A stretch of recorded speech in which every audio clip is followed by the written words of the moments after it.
شروع اللہ کا نام لے کر جو بڑا مہربان نہایت رحم والا ہے۔ صائب بن یزید سے بیان کیا، انہوں نے بیان کیا کہ میں مسجد نبوی میں کھڑا ہوا تھا، کسی نے میری طرف کنکری پھینکی، میں نے جو نظر اٹھائی تو دیکھا کہ عمر بن خطاب رضی اللہ تعالی عنہ سامنے ہیں۔ آپ نے فرمایا کہ یہ سامنے جو دو شخص ہیں انہیں میرے پاس بلا کر لاؤ۔ میں بلا لایا۔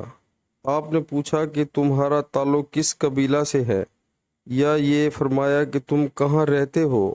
انہوں نے بتایا کہ ہم طائف کے رہنے والے ہیں۔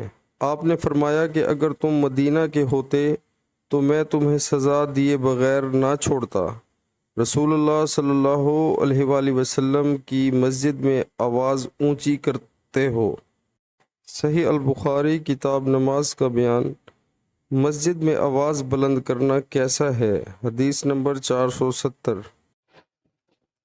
پیارے مسلمانوں، اللہ تعالی ہمیں حدیث پاک سن کر اس پر عمل کرنے کی توفیق عطا فرمائے، آمین۔